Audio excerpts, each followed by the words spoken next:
Some fraction of near-Earth objects are comets, so let's examine what comets are made of. Let's actually make a comet. Take some soil, add dry ice, then water, and some chocolate. We'll put in a few percent of organic material into our comet. And of course, in the outermost solar system, there's a little bit of ammonia here and there. We'll let that be represented by this ammonia cleaner. Let's see if we can pack this up and make ourselves a little comet nucleus. A magnifying lens completes the apparatus. If one were to actually focus the light from the sun onto the surface, one could cause some of that water to vaporize away. And just like on this comet nucleus, the jetting action of those evaporating gases act a little bit like little artificial rocket motors attached to the object. And over time, they really do cause it to be pushed slightly off course. The power of sunlight alone is enough to divert a space rock onto a collision course with Earth. But solar sublimation may not be effective on an object big enough to pulverize our planet. To destroy the Earth, our space missile needs to be big. Like Mars big. We know this for certain because it's happened before. 4.5 billion years ago, a rock the size of Mars struck the Earth a glancing blow. The impact debris created the Moon. If it had hit head-on, none of us would be here. We've come here to the vertical gun range at NASA Ames in California for proof. This 12-foot gun fires beads up to 4 miles per second, 6 times faster than a rifle bullet. Professor Peter Schultz, a planetary impact geologist, uses the gun to simulate a Mars-sized object, represented by this small projectile, hitting our planet head-on. The Space Environment Chamber is ready. Schultz makes his final adjustments. But will our scale model Earth break apart completely?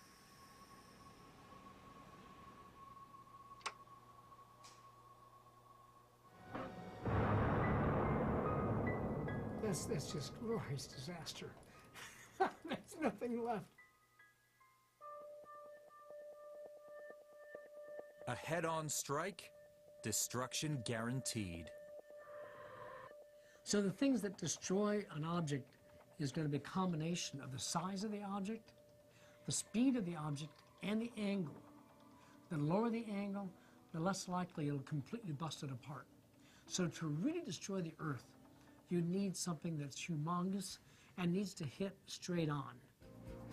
Now we know what it takes to use an impact to destroy planet Earth.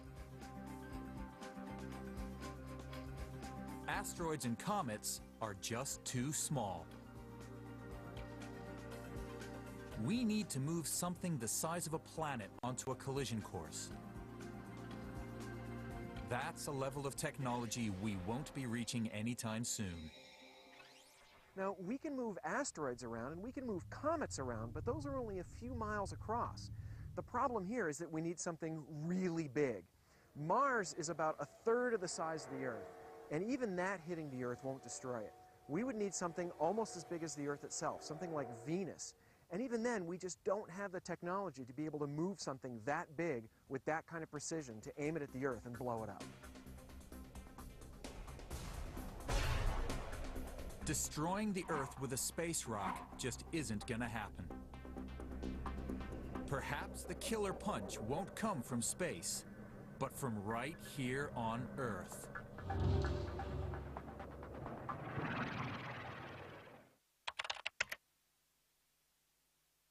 Vatikanen. Ett svårbegripligt maktcentrum som bara några få utvalda har tillträde till. Il nostro mestiere è proprio quello di renderci invisibili. Più invisibili siamo, meglio. National Geographic har fått ett unikt tillfälle att träda in i Vatikanens värld och få en inblick i hur livet är för de som befinner sig Il där. nostro lavoro non va preso come un lavoro qualsiasi, sicuramente va intrapreso come una missione. Vatican, Life Within. Söndag 20:30.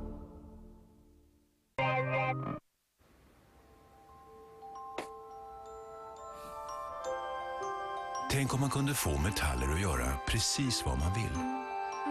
Då skulle man kunna bygga bilar som är lättare och styvare. Som skulle dra mindre bränsle och bli roligare att köra. Det gör vi på Audi. Upplev nya Audi A6. En stark lättviktskonstruktion.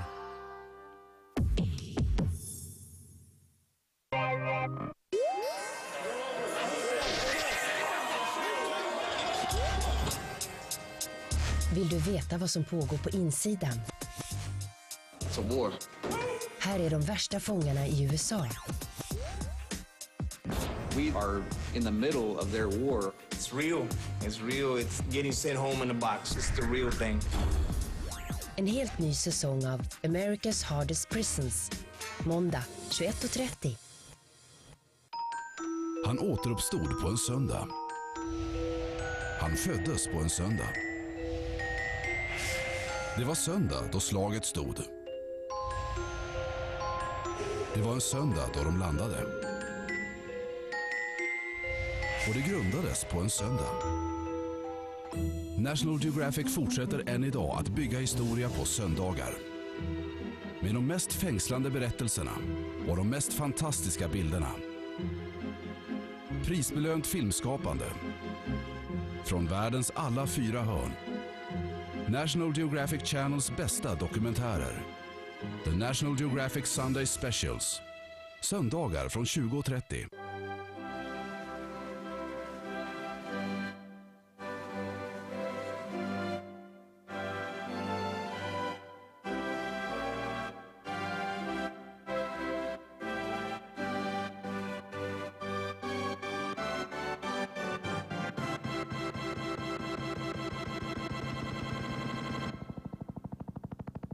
The Border. Tisdag 21:30.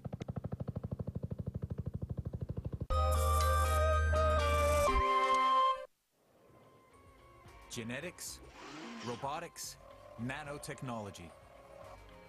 Researchers hope machines will lead us to a brave new world. Already, robots can learn, build other robots, and cooperate with each other.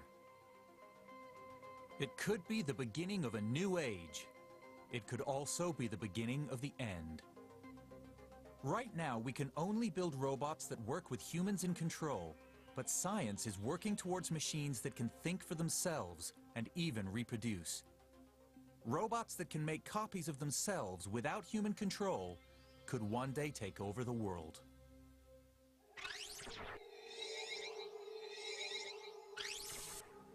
Hod Lipson, professor of robotics. Lipson is a pioneer in robot replication.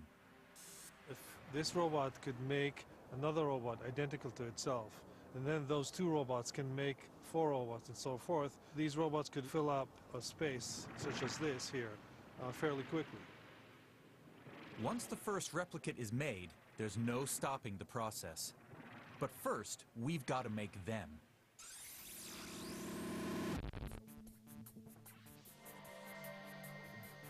At Cornell's robotics lab, Lipson and his team already make robots that learn, robots that build,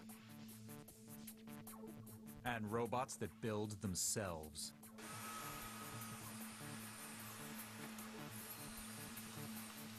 This is the world's first self-replicating robot. Supply it with building blocks and it assembles them to make a copy of itself.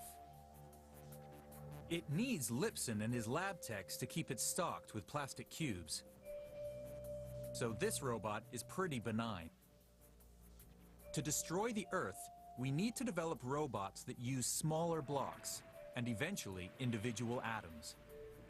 We've been trying to make robots made of much tinier cubes on the order of 0.5 millimeter, and you can barely see them. There's about 10 of them in this container here. We're trying to get these very small units to combine together, and the smaller they get, the faster and more easy it is to replicate.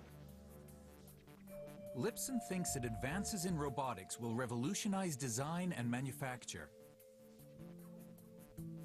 But where there's progress, there's also danger. In theory, nano-sized machines could start to replicate out of control. It's the stuff of science fiction, an amorphous mass gradually taking over the world.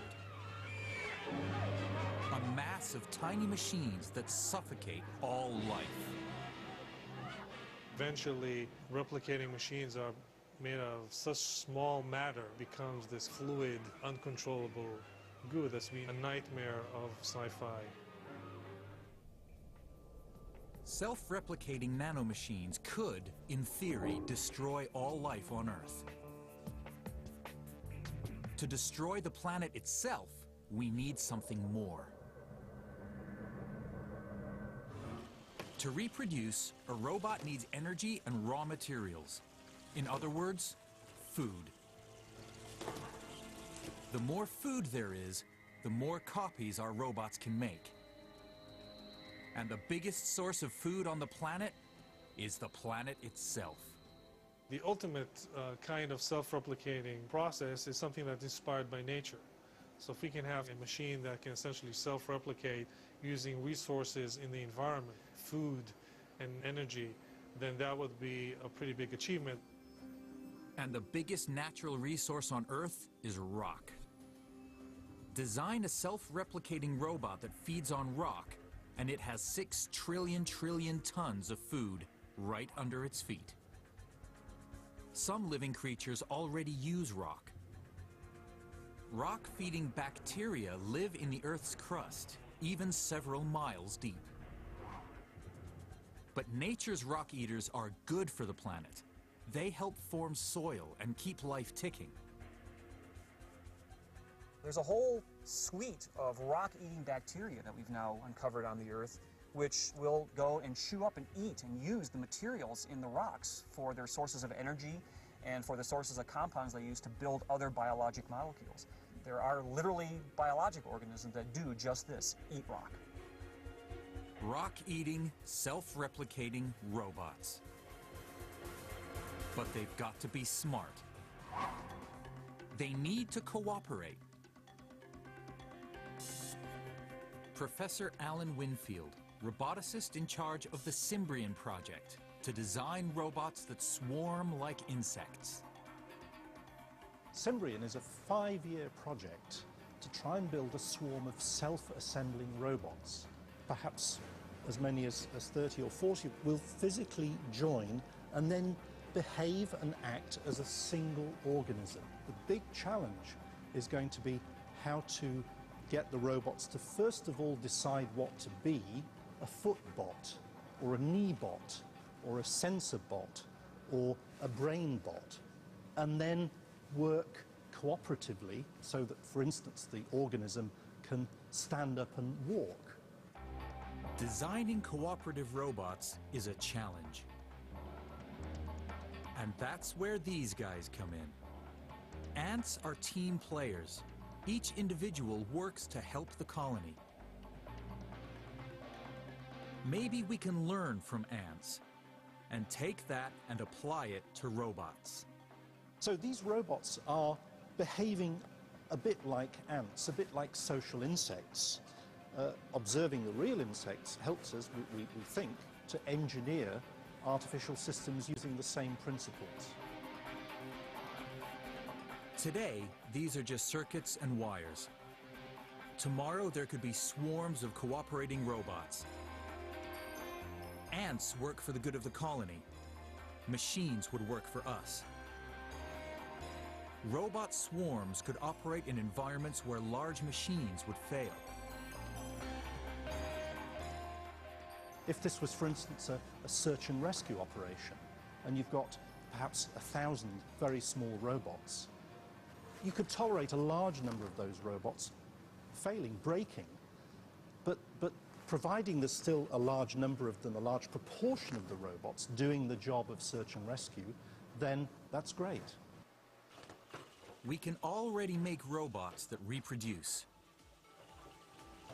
We can make robots that cooperate. Put them together, and at last we may have our planet killer. Here's the math. Say each robot takes 1 day to replicate. Then after a single month, you have over 1 billion robots. After a year, you have trillions. Earth is covered with machines that do nothing but gobble rock. In the end, no more rock, just a huge ball of self-replicating machines. Success at last? Perhaps not. In our quest to destroy the planet, we've tried devouring it, incinerating it, pulverizing it, blowing it up, and breaking it down. Planet Earth is a proven survivor. It has taken everything the universe can throw at it for 4.5 billion years. And one thing is certain: we're still here.